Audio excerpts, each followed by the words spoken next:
Olá, sejam bem-vindos a mais um episódio de Pausa para a Existência, aqui no Instituto Pitonisa. Eu sou Vanessa Apocalipse e vamos continuar nossos estudos e nossas reflexões e nossas aproximações de temas tão importantes na nossa vida, na nossa existência, como esse que nós estamos trabalhando nos últimos episódios, e que, no caso, a gente está olhando para essas questões do desespero, da dor, do sofrimento, que fazem parte da vida, que fazem parte da existência, são parte de um processo, mas que muitas vezes a gente lida como se fosse tabu, ou como se fosse algo extremamente pesado, e às vezes, como nós vamos ver hoje, desprovidos de sentido e desprovidos até de uma espiritualidade, de uma bênção, sabe? Como se fosse algo por si só, única e exclusivamente ruim. Então, é isso que nós vamos olhar com mais atenção. Estamos olhando e vamos continuar olhando com mais atenção. Inclusive, eu fiquei quase um mês sem gravar, porque eu estava exatamente em uma fase de desespero. Eu estava passando exatamente por um momento, vivenciando essas coisas que a gente está conversando aqui, né? Então, na minha vida, eu tive um caminho muito grande com questões de depressão e ansiedade, em partes, porque eu estou dentro do espectro autista e a gente tem mais, não são dificuldades, mas peculiaridades de formas de lidar com o mundo, que se a gente não aprende, a gente sofre muito, né? Então, e essa descoberta veio muito recente para mim. Então, esse mês passado foi um mês que eu mudei algumas estratégias de autocuidado e não funcionou. Então, eu fui muito visitada pela angústia e pelo desespero.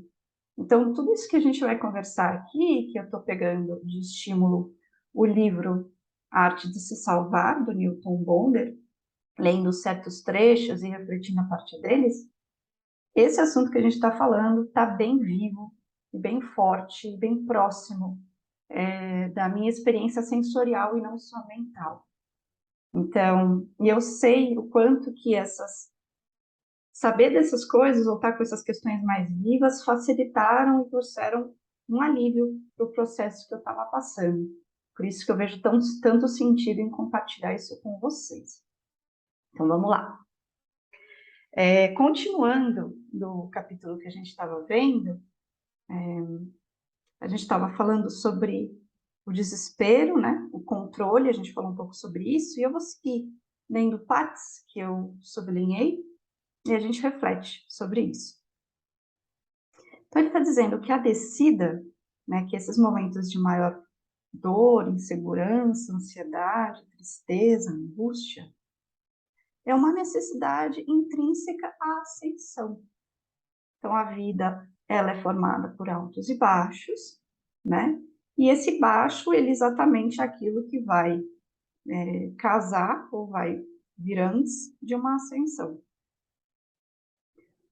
O próprio desespero é um movimento momentâneo de descida, cujo deslocamento se dá no mesmo sentido da fé e da esperança.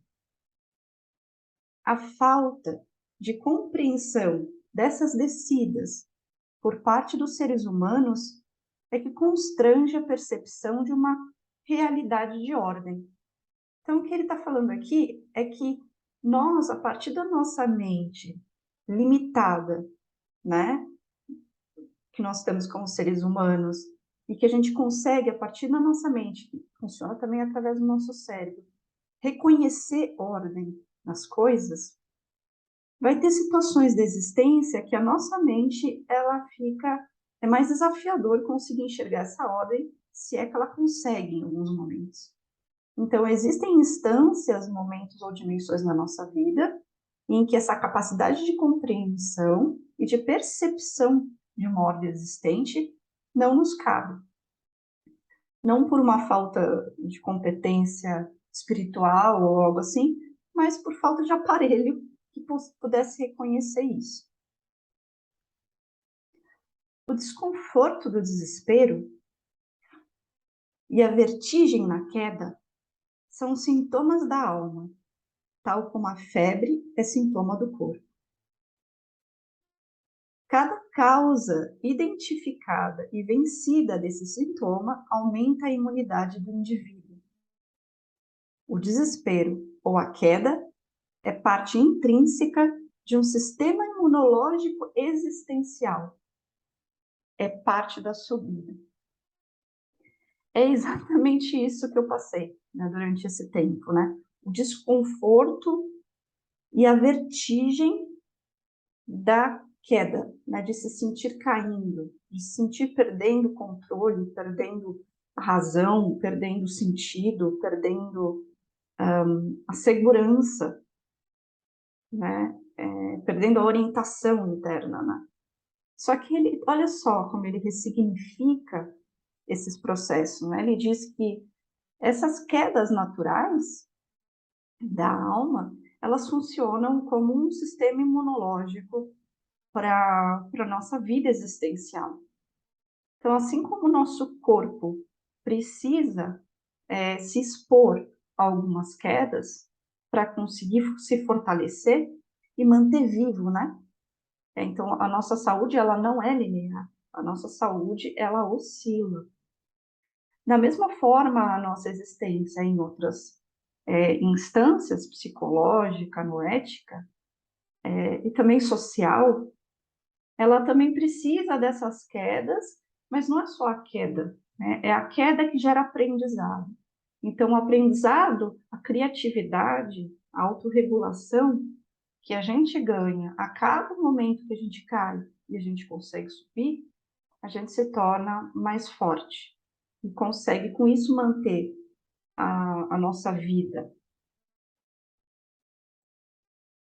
Olha que sentido bonito, né? O desespero é construído de experiências que são o oposto do puro para a nossa sensação, né? Quando a gente está desesperado, quando a gente está ansioso, quando a gente está deprimido, depressivo, preocupado, enfim, todas essas coisas, a gente não tem a sensação de que nós estamos num estado puro. Por quê?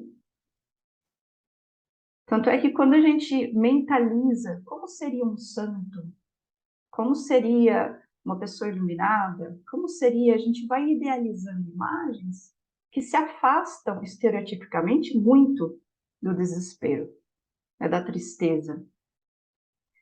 E sim, dependendo da imunidade que a gente vai ganhando, essas possibilidades de passar por um desespero de uma forma mais leve e tornar esse desespero mais rapidamente em fé e esperança, ele vai sendo aprendido, né? Essa tolerância interna, essa capacidade de superar, ela vai sendo adquirida cada vez mais, não é à toa que a gente tem esses estereótipos na nossa cabeça.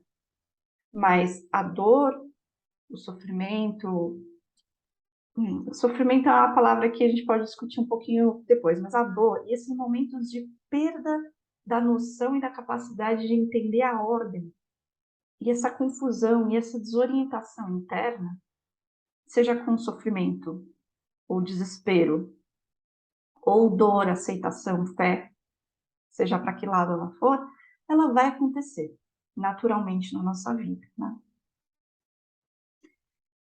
Então, elas são puras também. Elas são puras. É que a gente não gosta de pensar nelas desse jeito. Assim como a gente não gosta de pensar na gripe, né, ou as doenças menores como sendo experiências de pureza. Sensações de estarmos fazendo uma incursão em um território imundo. Essa é a nossa sensação. Um lugar onde não há luz, onde não há natureza para trilharmos qualquer caminho. São lugares do vazio. Então, é assim que a gente percebe essas situações de desespero. É assim que a gente experiencia. E aí, ele usa diversas palavras, né, o Tom Bonder, para dar visibilidade para determinadas situações existenciais, e são palavras que a gente já conhece, mas que lhe dá um sentido muito maior, né, muito mais amplo da palavra. Então, ele diz que existe a instância da salvação na nossa vida, que é essa sensação de que as coisas estão bem, as coisas estão organizadas, a gente tem segurança no nosso viver, a gente tem confiança de que o nosso futuro vai ser bom, a gente tem uma previsibilidade que nos traz bem-estar, nós não estamos angustiados, nós não estamos sofrendo, nós estamos com clareza no sentido da nossa vida e tudo está gostoso, de certa forma. Né? Então, são instâncias, momentos na nossa vida que a gente entende como ordenada, como puras, inclusive. Então, ele chama esse momento de momento da salvação. Ele até usa um S maiúsculo para colocar essa possibilidade. E ele diz que tem um outro momento, que é o momento da revelação na nossa vida. E que ambas são puras e que ambas fazem parte natural da existência. E eu, particularmente, né, gosto muito desse termo, dessa ideia que ele dá da revelação, porque, inclusive, é o significado do meu sobrenome. Apocalipse tem a ver com revelação. E ele diz: a revelação, ao contrário da criação ou da salvação, é um ato inacabado, à espera da transcendência espiritual que instauraria ordem também na esfera existencial. Nessa dimensão, o caos e o vazio coexistem com a revelação. Então, o que ele está dizendo é que tem momentos na nossa vida que são de salvação, que são de criação, em que nós estamos confiantes e a gente tem uma sensação de que a gente está no controle, de que tudo vai bem, né? Que tudo está no trilho. Né? E tem momentos que são de revelação. Em geral, são aqueles momentos na nossa vida em que a gente se desorganiza, ou internamente ou externamente. Alguma coisa se desorganiza e a gente fica meio perdido. Tudo tem cara de caótico, tudo tem cara de muita dor. É uma dor que a gente não consegue entender para que serve. É uma dor que a gente não imagina para que ela vai servir. A gente só quer se livrar dela. Muito parecido com o momento da doença física. Mas que olha o nome que ele dá, né? Que dá um caos e dá um vazio. Mas olha o nome que ele dá, revelação. É que em si, olhando para esse momento, ele é caótico, mas ele, olhado de perto, talvez com sentido, e talvez olhando para trás, retrospectivamente, a gente vê que aquele momento também serviu para algum tipo de revelação. Ou uma revelação noética, ou uma revelação social, né, ou uma revelação psicológica. Né? Acho que hoje mesmo eu vi no Instagram de um querido amigo meu, que ele diz, para nos acharmos a gente precisa se perder antes. Algo assim, não é exatamente isso. E é isso, né? Muitas vezes, para a gente aprender alguma coisa, ou para a gente se encontrar ainda mais, para fazer mais sentido a nossa vida, momentos de desespero, de desordem, precisam acontecer. Momentos que nos desorientam, às vezes, né? Só que na hora que a gente está passando por esses momentos que desorientam, a última coisa que a gente pensa é que aquele momento é bom para a gente, né? E que vai, em breve ou não tanto, fazer algum sentido. Então, ele fala de revelação.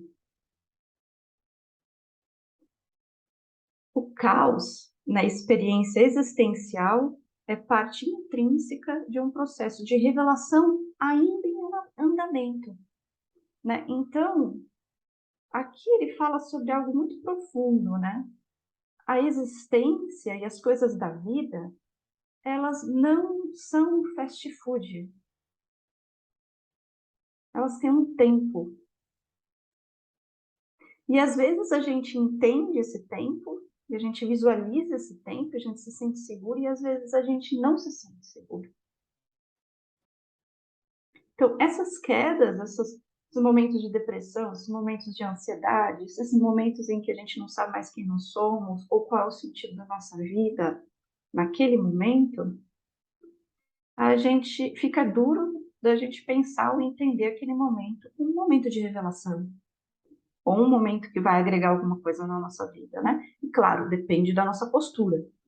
Óbvio, assim como a nossa doença física, depende da nossa postura, depende de como a gente vai se cuidar para respeitar, se a gente vai descansar, se a gente vai se nutrir, se a gente vai beber água, se a gente vai fazer as coisas que nós precisamos, é lógico, né? Se a gente não vai se abandonar. Que é o que ele fala aqui. Passar por momentos de desespero é legal, é comum, faz parte, não tem como, né? Agora, o mais importante é a gente virar mais rápido essa chave do desespero para a fé. Ou, não estou falando necessariamente uma fé religiosa, tá? Mas é uma fé na gente. É uma fé na vida, é uma fé na gente, na nossa capacidade de se autorregular e de superar alguma coisa que a dor está apontando. Mas esse processo não é, muitas vezes, na rapidez que a gente gostaria que fosse, né? Então, esse caos é intrínseca de um processo de revelação ainda em andamento. Né? Então, é algo que ainda está para acontecer. Precisa de paciência para enxergar a coisa toda. E muitas vezes demora, porque a gente precisa passar por ela. Né? Tudo que existe é limitado por algum tipo de borda. Aqui ele está falando sobre essa coisa de nós sermos, não vou falar disso, mas nós sermos da ilusão de nós sermos diferentes um do outro ou estarmos sem nenhuma interconexão, interligação, mas não vou falar disso nesse momento.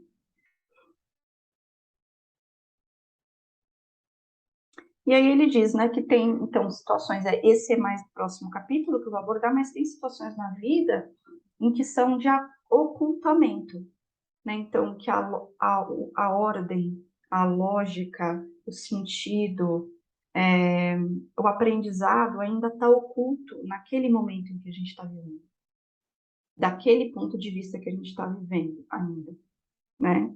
Então, esse ocultamento é que cria a possibilidade do desespero, que é natural a gente se desesperar quando a gente chega nessas situações de ocultamento. Mas que a nossa resistência imunológica que possa ir andando por um processo em que a gente saia mais rápido desse desespero e consiga entrar na autorregulação, na criatividade, na superação, no aprendizado e subir de novo, né, essa resistência imunológica. Mas estando naquele ponto em que a gente ainda não vê luz, que a gente consiga o mais rápido possível, através de vários recursos que a gente vai falando aos poucos, mudar a chave da entrega, em vez do desespero, da fé, de que nós vamos sim achar uma saída, uma resolução, uma superação. Então ele fala que quando nós estamos nesse ocultamento, nesse momento de desespero, a gente acaba, assim, por arquitetar um mundo sem saída, um labirinto de sofrimento, perdas e angústias. Eu passei por isso. Então, esse mês, né, foi essa sensação de acabou, não tem, não faz sentido, é só angústia. E a gente vai mentalmente arquitetando algo que não tem fim, que não tem jeito, né? Que vai necessariamente não descer e subir, mas cair, né? Então, que nós possamos, aos poucos, né, nesse estudo, descobrir que ponto de vista existencial nós podemos ter nesse momento que nos ajude a trocar essa chave, né? E aceitar que talvez naquele momento a gente não entenda, mas que dá para tirar benefícios dessas situações, dessas experiências de vida. Então, é um prazer estar aqui com vocês, muito obrigada pela atenção. Se você gostou, curta, compartilhe, todas essas coisas ajudam a gente a chegar em mais pessoas que possam se beneficiar dessa conversa. Muito obrigada, deixa seu comentário. Até o próximo.